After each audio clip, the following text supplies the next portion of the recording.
Pessoal, nós vamos resolver agora a nossa questão de número 2. Lembrando que nós já terminamos o conteúdo relacionado à Guerra Fria, onde nós vivíamos uma antiga ordem mundial, onde o mundo era baseado na bipolaridade.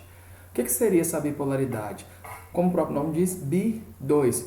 Duas potências comandavam o mundo, no caso União Soviética e Estados Unidos.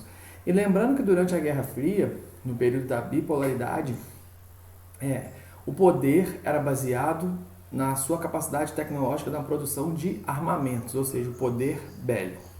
Agora, na nova ordem mundial, com o fim da Guerra Fria em 1991, quando a União Soviética se desestabilizou, se desfez, se desestruturou, surge uma nova ordem mundial.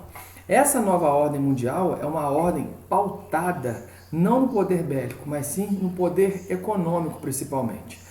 E quando surge essa nova ordem mundial, surgem também novas potências.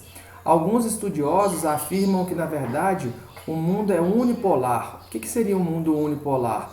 É um mundo onde apenas uma nação, no caso dos Estados Unidos, influencia todo o planeta. Mas nós hoje trabalhamos com o conceito de multipolaridade, ou seja, que na verdade nós temos não apenas uma potência, mas sim várias potências. Umas influenciam mais que as outras, mas vários países têm uma influência significativa no nosso planeta. Observando a nossa questão aqui, o que vocês vão perceber? Que nós temos regiões geopolíticas no planeta. Nós temos a região geopolítica dos Estados Unidos e do Canadá, nós temos a região geopolítica da América Latina, da África subsaariana. Lembrando, caso alguém tenha esquecido, que a África subsaariana é a parte do continente africano que fica abaixo do deserto do Saara, tá? Por isso subsaariana. E uma característica dessa África é por ser a África mais pobre, tá? É a África onde concentra, por exemplo, um grande número de casos de AIDS, por exemplo, tá? É a região do planeta que tem cerca de 80% dos aidéticos, tá? Nós temos a Europa, nós temos aqui a CEI, que é a Comunidade dos Estados Independentes. O que são as comunidades dos Estados Independentes? Como nós já vimos durante o período da Guerra Fria, quando a União Soviética se desestruturou, formaram-se 15 países. Nós temos a Rússia, que ficou praticamente com 90% do território e com todo o armamento bélico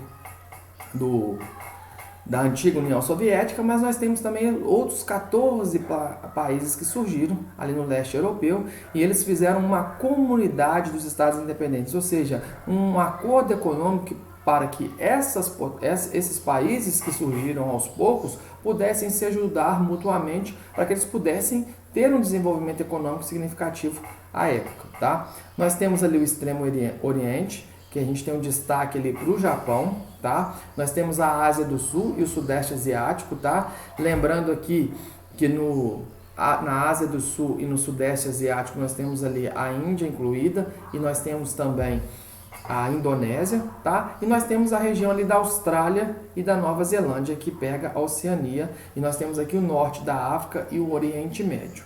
Então observem que nós temos vários polos de influência no nosso planeta hoje, por isso que nós consideramos que vivemos num mundo multipolar. Baseado nisso, nós temos as alternativas aqui. Vamos ler aqui.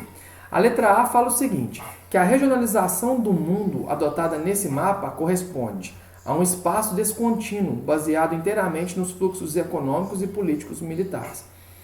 Não é um espaço descontínuo, é um espaço contínuo. Cada área de influência é uma área contínua, não existe uma descontinuidade nessa área de influência. Então, toda vez que a alternativa vier falando uma área descontínua, já está errado, é uma área contínua. E a influência, como nós vimos aqui, não pode ser militar, você está numa nova ordem mundial. E a nova ordem mundial não é baseada no poder bélico, mas sim no poder econômico. Então essa não pode ser. A letra B está o seguinte, eu vou ler aqui no meu celular porque eu deixei aqui ampliado para que você possa entender melhor o conteúdo. A letra B fala o seguinte, um espaço contínuo baseado nos traços fisiográficos de cada área, relevo e clima principalmente. Presta atenção, o espaço é contínuo, mas essa divisão aqui ela não foi baseada na fisiogeografia, ou seja, o Brasil aqui ele está junto, por exemplo, com o México. O México fica aqui, numa área geográfica bem diferente em relação ao Brasil. Então eu não posso falar que essa divisão que existe aqui é pautada nos elementos da natureza. Não é. tá? Letra C, um espaço descontínuo, fundamentado nas relações de poder entre os estados. Primeiro, que não é descontínuo. E não é uma relação de poder entre os estados, é uma relação de influência entre os estados. Por exemplo, aqui na região da América Latina, nós temos como maior influenciador o Brasil. Na verdade, o Brasil não é um país desenvolvido, como nós sabemos, ele é um país emergente. No entanto, no continente americano, depois da influência dos Estados Unidos, quem mais influencia é o Brasil, mais até mesmo que o Canadá. A nossa influência geopolítica ela é muito significativa, principalmente pela quantidade de recursos naturais que nós temos, tá? Então, a letra C não pode ser. A letra D fala que é um espaço contínuo fundamentado em traços históricos e culturais e econômicos comuns. E é isso mesmo.